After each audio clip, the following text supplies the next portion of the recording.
louvarmos ao nosso Senhor, ao nosso Deus. Tão bom cantarmos do caráter dele, nos lembrarmos das coisas que ele tem feito, mas principalmente nos lembrarmos de quem ele é. Essa noite nós vamos meditar. Essa meditação da noite é meio que uma continuação daquilo que nós meditamos um pouquinho no domingo. Nós falamos nesse domingo a respeito de louvar a Deus, né? Que Deus não só nos conclama a louvá-lo, não só é parte de quem nós somos, sermos adoradores, sermos aqueles que louvam ao Senhor, como nós temos motivos para fazer isso. E hoje, não sei se posso dizer que estamos iniciando uma série, mas eu quero tratar de alguns assuntos no decorrer das semanas, a respeito do que é que louvar a Deus, ou o que é que louvar a Deus produz em nós. Nós entendemos que nós necessitamos de louvar a Deus, que faz parte de ser um filho do Senhor, louvá-lo. Faz parte de ser um servo do Senhor, louvá-lo, reconhecer quem Ele é. A ideia de louvar a Deus, a ideia de reconhecer os seus atributos, a sua beleza. Louvar é elogiar a Deus por quem Ele é, ou por aquilo que Ele faz. E nós entendemos que Deus é grande, que Deus é poderoso, que Deus é exaltado. E podemos perceber a obra do Senhor nas nossas vidas, e isso nos leva a agradecê-lo pela sua bênção sobre nós e pelo seu caráter, que é constante, que é imutável. Mas enquanto isso é a nossa vontade final, ou enquanto esse é o motivo final pelo qual nós louvamos a Deus, reconhecer quem Ele é, enquanto louvamos ao Senhor, algo acontece conosco, ou algumas coisas acontecem conosco enquanto louvamos a Deus. O louvor a Deus é um fato em si mesmo, é um propósito em si mesmo, é reconhecer quem Deus é. Mas enquanto o louvamos, nós somos transformados. Enquanto o louvamos, coisas acontecem na nossa vida de uma maneira mais integral. O Salmo 111 nos traz aqui uma expressão de louvor ao Senhor. E vamos então meditar o que isso tem a ver conosco também nesta noite. Vamos ler o Salmo 111, o Salmo todo. São 10 versículos, ele é bem pequenininho. Diz assim a palavra do Senhor: Aleluia! Darei graças ao Senhor de todo o coração, na reunião da congregação dos justos. Grandes são as obras do Senhor. Nelas meditam todos os que as apreciam. Os seus feitos manifestam majestade e esplendor, e a sua justiça dura para sempre. Ele fez proclamar as suas maravilhas. O Senhor é misericordioso e compassivo. Deu alimento aos que o temiam, pois sempre se lembra da sua aliança. Mostrou ao seu povo os seus feitos poderosos, dando-lhe as terras das nações. As obras das suas mãos são fiéis e justas. Todos os seus preceitos merecem confiança, estão firmes para sempre, estabelecidos com fidelidade e retidão. Ele trouxe redenção ao seu povo e firmou a sua aliança para sempre. Santo e temível é o seu nome. O temor do Senhor é o princípio da sabedoria.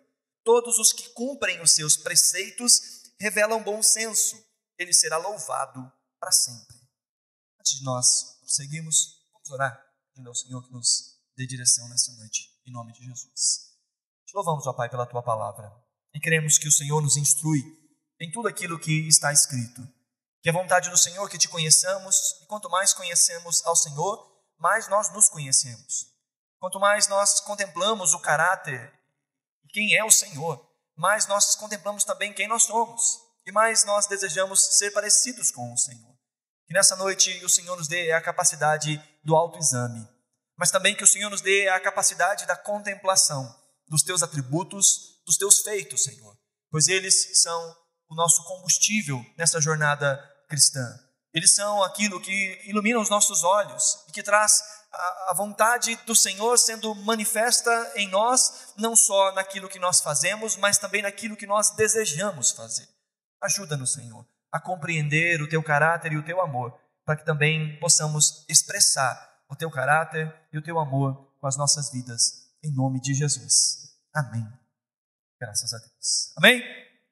Este salmo começa bem parecido com o Salmo 113, com essa expressão de chamar a outros a louvar a Deus, a expressão aleluia, que significa louvemos ao Senhor, ou venha louvar ao Senhor comigo. E o Salmo 111 é, na verdade, uma expressão de louvor. é alguém que decidiu louvar e está convidando outros a tomarem parte do seu próprio louvor. Ele está dando aqui a sua resolução. Ele diz: eu darei graças ao Senhor de todo o coração na reunião da congregação dos justos. É uma resolução, é algo que ele decidiu. E ele está chamando outros a tomarem essa ação. O Salmo 111, ele é um salmo pequeno, de apenas 10 versículos, e ele é um salmo acróstico. Ou seja, no seu texto original, a cada versículo se inicia com uma letra do alfabeto hebraico. A gente já viu isso em outros salmos. Então essa é uma das características da poesia hebraica, às vezes misturar aí as letras, colocar as letras de uma ordem específica para mostrar que é um salmo bem pensado, bem elaborado. E o Salmo 111 é assim. Nesses 10 versículos, nós vemos cada um dos versículos no original, começando com uma letra do alfabeto hebraico de maneira subsequente. E este salmo, então, como eu disse, ele é um chamado, mas ao mesmo tempo é uma resolução a respeito de louvar a Deus. E é mais um salmo que louva as obras do Senhor, mais um salmo que louva o caráter do Senhor e que tem o propósito de nos entusiasmar a louvá-lo. Como o Salmo 113 declara algumas obras do Senhor, mas também declara quem Deus é e por isso ele faz o que faz. Então nos leva a essa busca, a essa adoração. A ação de graças aqui que o salmista nos diz no versículo 1 é uma ação de graças ao Senhor de maneira completa. Ele diz de todo o coração. Não é da boca para fora, não é simplesmente um momento, mas é uma vida que tem o comprometimento de dar graças ao Senhor com tudo o que faz. E mais, ele diz: farei isso também de maneira comunitária. Ele fala que na reunião da congregação dos justos, ele vai proclamar o nome do Senhor. Porque o louvor a Deus, ele é particular, o louvor a Deus, ele é individual, ele é individualizado, mas também ele é expresso comunitariamente. Ele é expresso quando nós nos reunimos em nome do Senhor, para lembrarmos do seu caráter e dos seus feitos, para mutuamente nos encorajarmos. Quando cantamos das maravilhas de Deus, estamos cantando daquilo que Ele fez em nós, ou daquilo que Ele tem feito ao longo da história, na vida daqueles que estão ao nosso redor, ou daqueles que vieram antes de nós. E quando olhamos para estes atos de Deus, somos encorajados, ou encorajamos a outros ao louvarmos a Deus por aquilo que Ele tem feito nas nossas vidas. Bom, mas isso não se diferencia em nada do Salmo 113, que é um convite à adoração. Agora, o que acontece aqui do versículo 2 em diante, é que o salmista começa a enumerar as obras do Senhor e o caráter do Senhor. Nos versos 2 e 3, ele fala que meditar nos atributos de Deus é algo que compete àqueles que o amam. Verso 2 diz: grandes são as obras do Senhor, nelas meditam todos os que as apreciam. Todos aqueles que são de fato servos do Senhor, todos aqueles que são de fato nascidos de novo, têm como prática da sua vida contemplar quem é Deus. Parte da nossa vida espiritual está em parar para ouvir a Deus, parar para enxergar o que Deus tem feito. E aqueles que amam a Deus meditam nas coisas que Deus fez, meditam no caráter do Senhor, meditam na palavra do Senhor, como nós vimos nessa última série sobre as disciplinas espirituais, gastam tempo em solitude, tiram tempo das coisas do dia a dia para calar as vozes externas e as vozes internas, a fim de orar e a fim de meditar na palavra de Deus, porque meditar na vontade de Deus ou meditar em quem Deus é algo que é natural, ou é algo que é obrigatório, por assim dizer, na vida daqueles que o amam. Porque no versículo 3 nos diz que estes feitos de Deus, verso 3 diz: os seus feitos manifestam majestade e esplendor, e a sua justiça dura para sempre. Olhar para os feitos de Deus é olhar para o caráter de Deus. Deus não faz nada desassociado de quem Ele é. Por isso há algumas orações que nós fazemos e que Deus não as responderá como nós fazemos, porque se Ele as respondesse como nós queremos que Ele a responda, Ele estaria indo contra o seu próprio caráter. E Deus não faz nada que é contra o seu próprio caráter. Todas as ações de Deus são a expressão perfeita do seu ser. Deus não transgride contra si mesmo. Deus não faz aquilo que Ele não é. Nós fazemos. Nós temos essa capacidade de, às vezes, uma palavra que está em moda nesses últimos dias, de dar uma de fake. Nós temos a capacidade de fingir exteriormente algo que nós não somos. Nós temos a capacidade de expressar algo sem vontade. Mas Deus não. Deus, Ele é todo perfeito. Nós só podemos ou só temos essa capacidade porque nós somos imperfeitos. E isso não é uma capacidade, isso é uma debilidade causada pelo pecado. Deus não é assim. Tudo o que Deus faz é expressão do seu próprio caráter, é expressão da sua própria força, natureza e atributos. E é isso que o salmista está dizendo no versículo 3, que nós meditamos nas coisas que Deus faz, a fim de encontrar nas coisas que Deus faz a majestade, o esplendor e a justiça de Deus. Olhar para os seus atos como um meio pelo qual Deus se revela. E é importante fazermos isso, olharmos para aquilo que está registrado dos feitos, dos atos de Deus, e até mesmo aquilo que Deus tem feito nas nossas vidas, a fim de nos lembrarmos do caráter, da bondade e da misericórdia do Senhor. E dos versículos então 3, a segunda parte em diante, ele começa a destacar aqui atributos de Deus. Vamos passar por eles assim de uma maneira mais rápida. O verso 3, a segunda parte diz que a justiça de Deus dura para sempre. A justiça de Deus é eterna, ela é revelada nos atos da providência, as coisas que Deus nos dá. Ele, por ser justo e bondoso, Ele nos dá coisas para a nossa provisão. É também mostrada de maneira ainda mais clara na redenção. Jesus vem, morre a nossa morte para que a justiça de Deus seja completa. Jesus é a expressão da justiça de Deus. A Bíblia diz que o salário do pecado é a morte, e Jesus vem para morrer, para que a justiça de Deus seja cumprida em Jesus. Ela é demonstrada também no castigo a Cristo em nosso lugar, e será demonstrada no castigo dos ímpios no último dia. A justiça de Deus que cobra toda a injustiça, que cobra todo o pecado. E aquele que é servo do Senhor, que teme ao Senhor, se apropria dessa justiça que é eterna, que é para sempre. Nós reconhecemos a justiça de Deus e nós desfrutamos dessa justiça de Deus. O versículo 4 nos mostra que Deus é misericordioso e compassível. É assim que está a segunda parte do versículo 4. O Senhor é misericordioso e é compassivo. A ideia de compassivo aqui é a ideia de gentil, é a ideia daquele que faz as coisas de maneira gentil. Os versos 5 e 6 nos falam da generosidade de Deus. Ele diz que Deus deu alimento aos que o temiam, pois sempre se lembra da sua aliança. Mostrou ao seu povo seus feitos poderosos, dando-lhes as terras das nações. Deus deu aos seus filhos, ao seu povo da aliança, Deus supriu as suas necessidades, porque Deus é generoso. Versos 7 e 8 nos mostra alguém que é estável, o caráter de Deus, a pessoa de Deus e os atributos de Deus. O verso 7 diz que as obras das suas mãos são fiéis e justas. Todos os seus preceitos merecem confiança. E o verso 8 é a continuação, ele diz, estão firmes para sempre. O que? Os preceitos de Deus estão firmes para sempre, estabelecidos com fidelidade e com retidão. Deus é estável, Deus não muda, Deus é o mesmo ontem, hoje e será para sempre. Aquilo que Deus promete, Deus cumpre. Esse é o caráter de Deus. E por final aí, nos versículos 7 e 8, como nós vemos essa fidelidade de Deus, esse compromisso que Deus tem para consigo mesmo nessa estabilidade.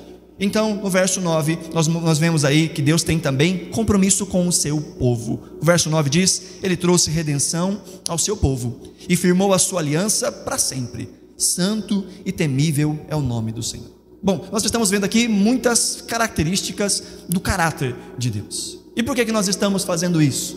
Porque lembra que no início eu disse que há algo que Deus faz em nós quando o louvamos. Aqui está uma expressão de louvor. Está alguém que diz, eu vou louvar a Deus e eu vou dizer do caráter de Deus. E no verso 10 ele fala do temor do Senhor, que é o princípio da sabedoria. Ele fala que aqueles que cumprem os preceitos do Senhor revelam ter bom senso e que estes também louvam a Deus para sempre. Essa é a tríade. A tríade é temer a Deus, que redunda em buscar conhecer os seus preceitos e obedecê-lo, que é o mesmo que louvar a Deus. Aqui nós vemos então um salmo de louvor. E quando nós olhamos na sequência, vemos o Salmo 112. E o Salmo 112 é um par com o Salmo 111. Se você perceber, o Salmo 112 também tem 10 versículos. No original, o Salmo 112 também é um salmo acróstico, Ou seja, cada versículo começa com uma letra do alfabeto hebraico. E há muitas similaridades entre o Salmo 111 e o Salmo 112. A diferença é que o Salmo 111 fala de Deus e o Salmo 112 fala daquele que serve a Deus. Quando nós olhamos para o Salmo 112, vemos que aquele que serve a Deus, aquele que louva a Deus, vai se tornando o espelho de quem Deus é. Vai se tornando e vai mostrando os próprios atributos de Deus na sua vida. Porque aqui está o coração da mensagem dessa noite. Aqui está a grande ideia da mensagem dessa noite. Nós nos tornamos aquilo ou aquele a quem nós adoramos. Aquilo que nós adoramos se torna aquilo que nós somos. Se Deus é o alvo da nossa adoração, nós vamos nos tornando semelhantes a Deus em seus atributos morais, em quem Deus é. Nas obras que Deus faz, é óbvio que é a nossa medida, mas vamos espelhando na nossa vida quem Deus é. O verso 1 começa dizendo aí no Salmo 112: como é feliz o homem que teme o Senhor e tem prazer em seus mandamentos. Veja, é a exata sequência do versículo anterior, do Salmo anterior. O Salmo anterior, no verso 10, diz: o temor do Senhor é o princípio da sabedoria, e todos os que cumprem os seus preceitos revelam bom senso, ele será louvado para sempre. E aí o Salmo 112 diz: e como é feliz este, como é feliz este que entende que o temor do Senhor é o princípio da sabedoria. Como é feliz este que tem seu prazer nos mandamentos do Senhor, que cumpre os preceitos do Senhor. Como ele é feliz? Ele é feliz por quê? O verso 2 diz que essa felicidade não alcança só ele, mas alcança também os seus descendentes. O verso 2 diz: seus descendentes serão poderosos na terra, serão uma geração abençoada de homens íntegros. Aquele que teme a Deus, aquele que louva a Deus, porque reconhece o caráter de Deus, reconhece quem Deus é. Veja só, quando nós reconhecemos quem Deus é, nós nos apegamos àquilo que Ele diz. Se nós reconhecemos que o caráter de Deus é estável, se nós reconhecemos que Deus é compassivo, ou seja, gentil, que Deus é misericordioso, que Deus é generoso, se reconhecemos o caráter de Deus, vamos dar ouvidos àquilo que Ele tem a dizer. E quando ouvimos o que Ele tem a dizer e colocamos em prática aquilo que Ele nos ensina, nós vamos experimentar na nossa vida a estabilidade de servir a Deus. Se nós servimos a um Deus que é estável, logo a nossa fé, se depositada em Deus, será uma fé estável.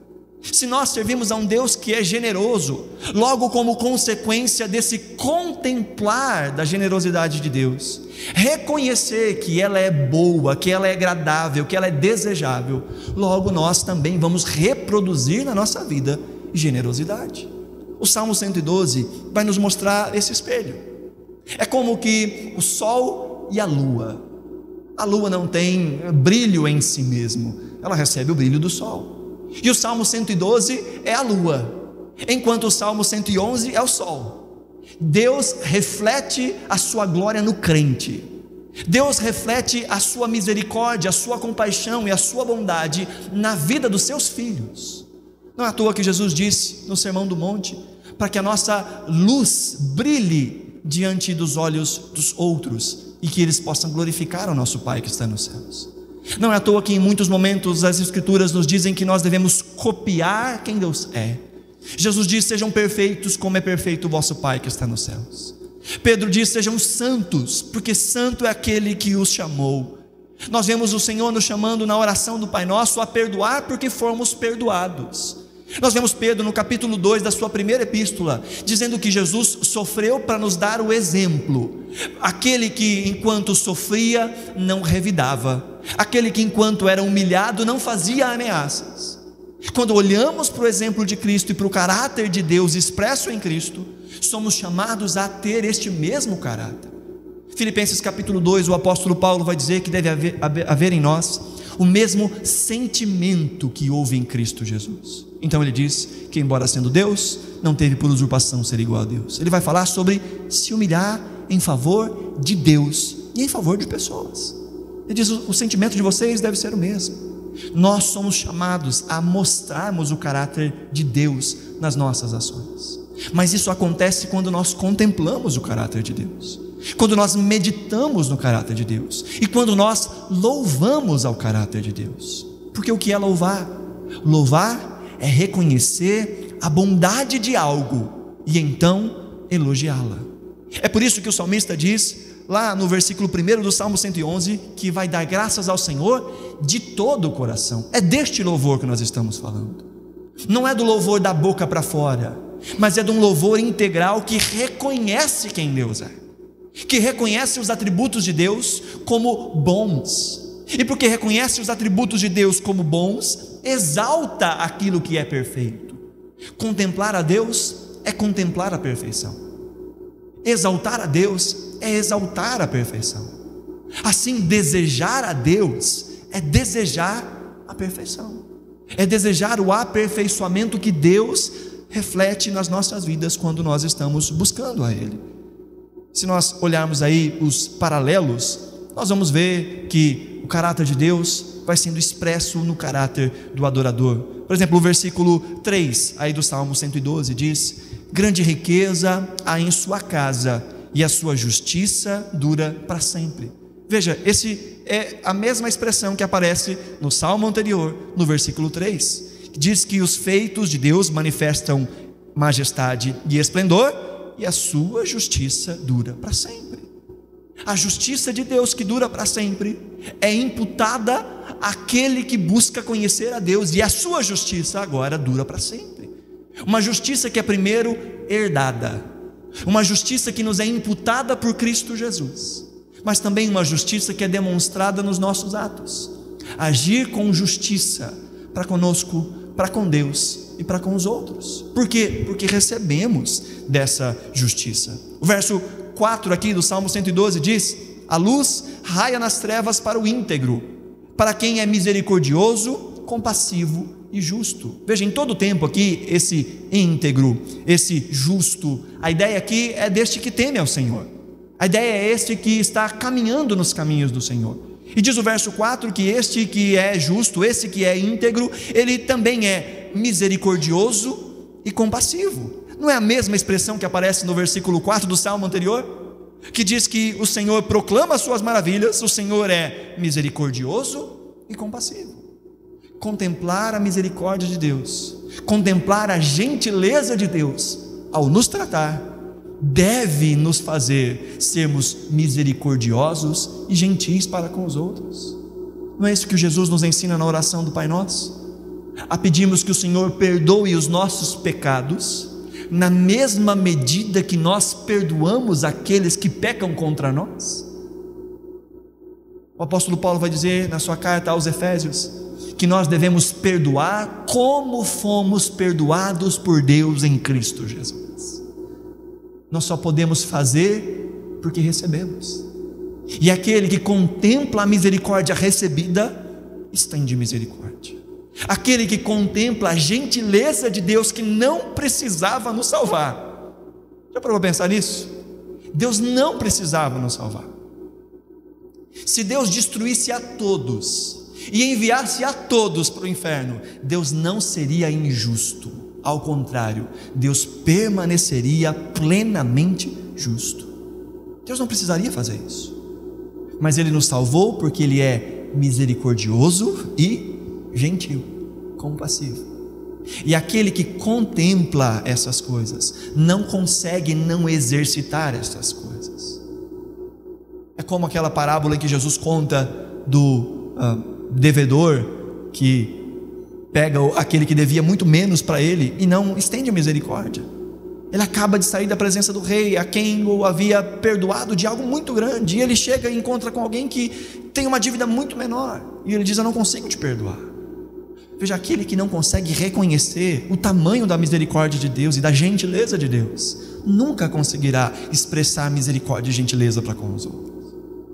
Agora, isso acontece quando nós paramos para meditar nos feitos do Senhor, porque os feitos do Senhor mostram majestade e mostram esplendor, e os feitos do Senhor na nossa própria vida. O que é que Deus fez conosco em Cristo Jesus? quem Deus nos transformou em Cristo Jesus. Nós merecemos isso? Se você para e pensa, sim, eu mereço. Eu sei que eu não sou perfeito, mas eu sou melhor do que muita gente. Você não entendeu a graça. Mas se você consegue contemplar que Deus não precisava fazer nada disso, e de que se você olhar para dentro de si, vai encontrar muitas coisas que podem te dizer, bom, Deus não devia nem exercitar misericórdia sobre mim. Quando a gente contempla isso e se lembra do que foi feito, misericórdia e gentileza fluem a partir de nós. Os versos 5 e 9 desse texto do Salmo 112 nos mostra também generosidade. Verso 5 diz: feliz é o homem que empresta com generosidade e que conduz com honestidade os seus negócios. Olha o verso 9: reparte generosamente com os pobres, e a sua justiça dura para sempre, seu poder será exaltado em honra. Veja, este que conhece a Deus, que louva a Deus, é generoso. Este reparte aquilo que tem. Olha o verso 5 do capítulo 111. O verso 5 diz que Deus deu alimento aos que o temiam, pois sempre se lembra da sua aliança. Deus também agiu de maneira generosa com os filhos da aliança. O verso 6 do 111 também diz que Deus deu as terras aos seus filhos. Deus foi generoso para com seus filhos. Portanto, os seus filhos também são generosos para com os outros. Expressam essa generosidade. A palavra que aparece aqui no versículo 9 como reparte generosamente, no original, é exatamente a mesma palavra que aparece no versículo 5 do capítulo 111. Diz que Deus deu alimento. E aqui no versículo 9 do 112 diz que este deu generosamente aos pobres. É o mesmo texto, é a mesma expressão. Aquele que louva a Deus se torna parecido com quem Deus é. Deus é generoso. Aquele que reconhece a generosidade de Deus se torna generoso na sua vida. Se torna generoso não só em palavras, mas em ações, em repartir do que tem. Afinal, Deus não repartiu da sua própria glória? Deus não nos deu da sua própria glória? Deus não nos fez assentar em Cristo Jesus? Deus não tem manifestado a sua glória em nós, a despeito de todas as coisas? Deus é generoso. E aquele que está em Deus, aquele que louva a Deus, se torna generoso como Deus assim o é. Verso 6 diz que o justo, Salmo 112, verso 6 diz que o justo jamais será abalado. Para sempre se lembrarão dele. Não temerá más notícias. Seu coração está firme, confiante no Senhor. O seu coração está seguro e nada temerá. Veja, firmeza, solidez, estabilidade. O seu coração está firme. E por que é que o seu coração está firme? Porque no salmo anterior, nos versículos 7 e 8, diz que os preceitos do Senhor merecem confiança. Eles estão firmes para sempre, são estabelecidos com fidelidade e retidão. Aquele que confia nos preceitos firmes de Deus tem o seu coração firme em Deus. Não é isso que Jesus vai falar lá no Sermão do Monte? Que onde estiver o nosso tesouro, ali também estará o nosso coração. Se Deus é o nosso tesouro, se a vontade de Deus é o nosso tesouro, se os preceitos de Deus são para nós um tesouro, ali está o nosso coração. E se os preceitos de Deus são estáveis, inabaláveis, e o nosso coração está neste lugar que é estável e inabalável, o nosso coração será estável e inabalável, mesmo diante de circunstâncias adversas, porque ele não teme, diz o texto, não teme más notícias. Não teme más notícias. Não porque as notícias más não virão, não, porque as notícias más não têm o poder de destruir o seu coração, porque o seu coração não está nas situações más, o seu coração não está naquilo que as notícias vêm dizer mal, mas o seu coração está no Deus que permanece estável, apesar das notícias más. Só quem consegue louvar a Deus, só quem consegue temer a Deus e confiar em Deus tem este caráter que está sendo aprovado. O final, o último versículo nos fala que isso é diferente na vida daqueles que não conhecem ao Senhor. Diz o texto que o ímpio vê tudo isso e fica irado, range os dentes e definha. O desejo dos ímpios se frustrará. Enquanto que o desejo daquele que ama a Deus, se o seu desejo está em Deus, esse desejo é sempre cumprido, porque a vontade de Deus é sempre cumprida. E se o nosso desejo é que a vontade de Deus seja sempre cumprida, sabe o que vai acontecer? O nosso desejo sempre se cumprirá. Agora, quando nós tentamos lutar contra a vontade de Deus, e é isso que o ímpio tenta fazer, e é isso que o crente que ainda não tem um coração aprimorado pelo Senhor, que tem um coração que ainda espelha um coração ímpio, se frustra, porque deseja que as coisas sejam feitas aos seus moldes, e a vontade de Deus é mais elevada que os nossos moldes. E quando desejamos que as coisas sejam feitas aos nossos moldes, nós nos frustramos. Mas quando aprendemos a confiar no caráter compassivo de Deus, no caráter gentil de Deus, no caráter estável de Deus, no cuidado estável de Deus, nós podemos dizer: Senhor, seja feita a tua vontade.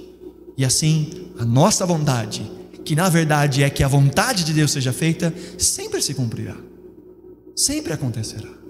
Não porque a gente está desejando, mas porque a vontade de Deus sempre se cumprirá. E colocamos o coração naquilo que é certo, naquilo que é estável. O ímpio vê isso e não entende isso, fica irado com isso, porque o seu coração e os seus olhos estão em coisas palpáveis, em coisas que ele acha que consegue controlar. Entenda, nós nos tornamos aquilo que nós adoramos. Se nós adoramos ao Deus de todas as coisas, ao Criador de todas as coisas, aquele que está alto e exaltado, e nós meditamos no caráter de Deus, nos atributos de Deus, seja através da meditação na sua palavra, seja enquanto louvamos a Deus com as nossas canções, quanto mais nós conhecemos a Deus e louvamos os seus atributos, mais o nosso coração vai desejando estes atributos e desejando colocar em prática esses atributos. Agora, como nós vimos um pouquinho no domingo, nós vamos inevitavelmente adorar. Se não adorarmos a Deus, adoraremos outra coisa. E agora passa comigo lá para o Salmo 115. Salmo 115. E esse é um salmo belíssimo, mas que faz uma comparação. Ele fala de Deus e ele fala de falsos deuses. O verso 1 do Salmo 115 diz: não a nós, Senhor, nenhuma glória para nós, mas sim ao teu nome, por teu amor e por tua fidelidade. Porque perguntam às nações: onde está o Deus deles? O nosso Deus está nos céus e pode fazer tudo o que lhe agrada. Veja, alguém que louva a Deus reconhecendo quem Ele é. Mas olha a sequência, o verso 4 em diante, ele diz: os ídolos deles, de prata e ouro, são feitos por mãos humanas.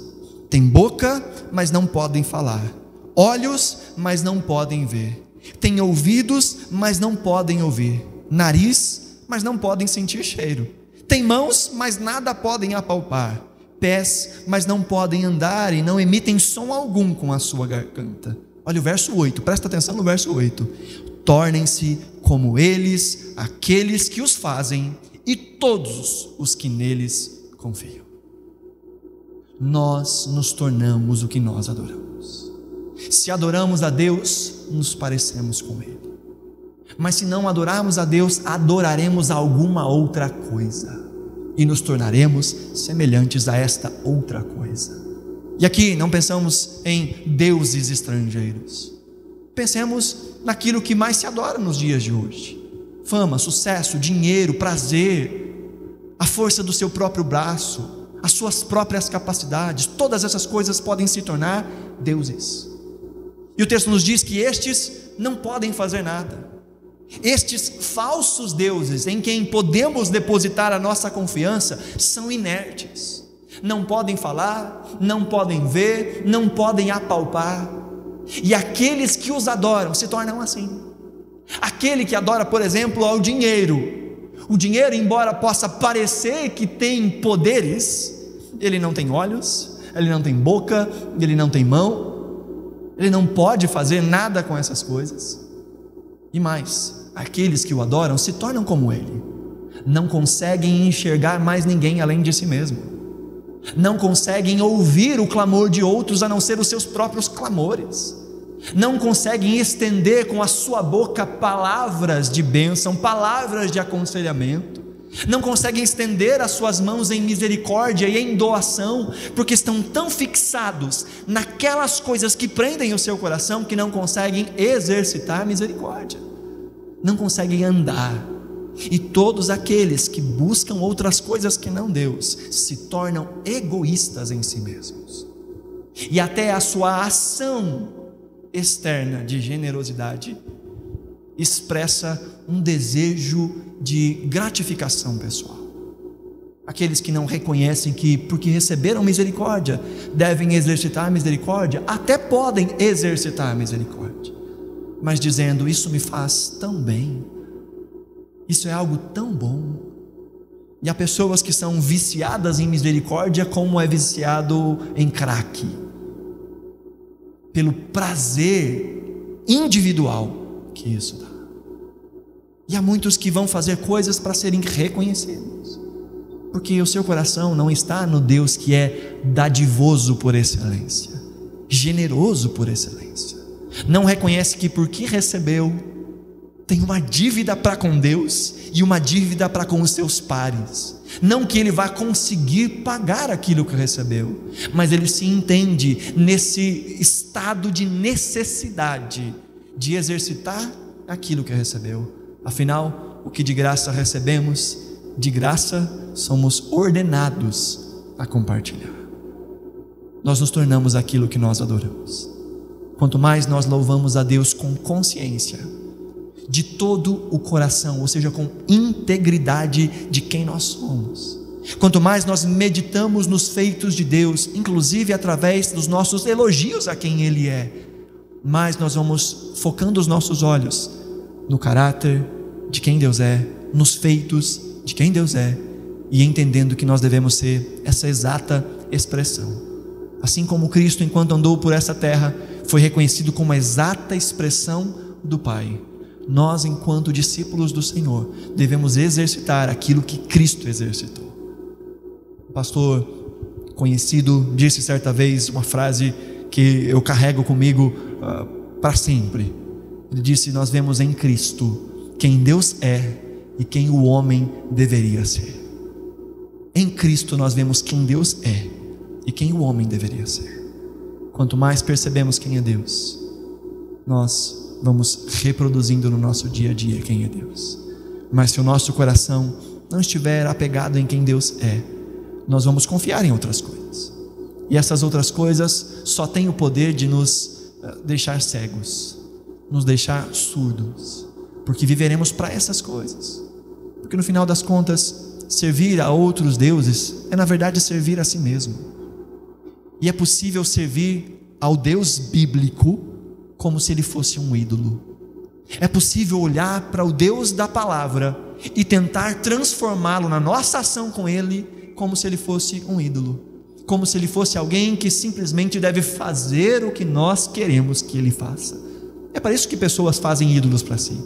É para isso que as pessoas vivem pelos seus próprios ídolos, pelo dinheiro, pela fama, pelo sucesso, porque fazem isso para que possa a sua vontade ser exercitada. E podemos ter esse tipo de relação com o Deus da palavra, de dizer: eu sirvo ao Deus de Israel, eu sirvo ao Deus da Bíblia, eu sirvo ao nosso Deus e Pai de nosso Senhor Jesus Cristo. Mas a relação com esse Deus é uma relação utilitarista. Transformamos Deus simplesmente naquilo que nós desejamos que Ele faça em nós, e não o reconhecemos de fato como Deus, como Senhor, e assim o adoramos como um ídolo. E adorando a Deus como ídolo, nos transformamos em um ídolo. A pergunta que precisa ser feita para nós nessa noite, para que possamos meditar no decorrer dos dias, é se nós temos reconhecido o caráter de Deus, se nós temos parado para meditar nas obras de Deus, não só em nós, mas ao longo da história.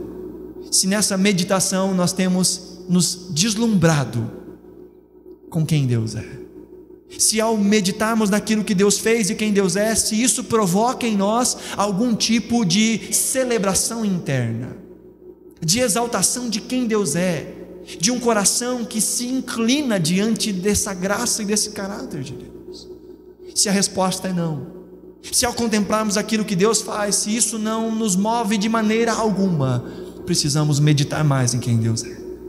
Precisamos meditar mais e entender que isso foi feito também em nosso favor. E precisamos prostrar o nosso coração diante de Deus, dizendo: Senhor, abre os meus olhos para que eu enxergue de verdade. Porque se enxergarmos de verdade, louvor de verdade vai ser produzido pelos nossos lábios. Se realmente reconhecermos quem é Deus e o que Ele faz, nós o adoraremos com o coração inteiro, com integridade. Não simplesmente para cumprir um ritual, não simplesmente tentando convencê-lo a fazer alguma coisa em nosso favor, não simplesmente com medo das repercussões negativas de não o fazer, mas nós simplesmente nos prostraremos diante do Senhor, porque realmente reconhecemos quem Ele é e elogiamos quem Ele é.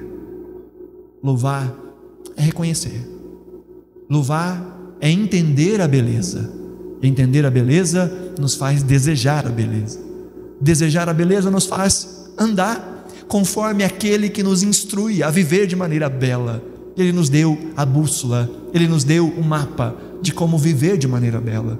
E assim nós vamos exemplificando na nossa caminhada o próprio caráter de Deus. Que nós nos lembremos que fomos chamados como testemunhas, como gente que contempla, enxerga, percebe, toca, sente e por isso fala. Nós não fomos chamados simplesmente para falar de algo que nós não conhecemos, para reproduzir um discurso, para reproduzir textos bíblicos que estão colocados diante de nós. Não foi para isso que nós fomos chamados. Jesus nos chama de discípulos e de testemunhas, e as testemunhas são aquelas que participam dessa obra que Deus está fazendo, não só lá fora, mas principalmente aqui dentro. Mais do que Deus possa fazer por nós, mas aquilo que Deus fez em nós. A Bíblia nos fala que o Espírito Santo em nós produz um fruto: alegria, paz, paciência, bondade, gentileza, mansidão e autocontrole. E todas essas coisas são vistas em Cristo. Todas essas coisas são vistas em Deus, e é por isso que o Espírito de Deus, o Espírito de Cristo, habitando em nós, produz esse caráter, a semelhança do caráter de Deus e do caráter de Cristo. Que possamos meditar mais e mais em quem Deus é, e que possamos louvá-lo mais e mais, de coração, a quem Ele é, porque quanto mais reconhecemos e mais louvamos, mais nos tornamos semelhantes ao Senhor. Amém?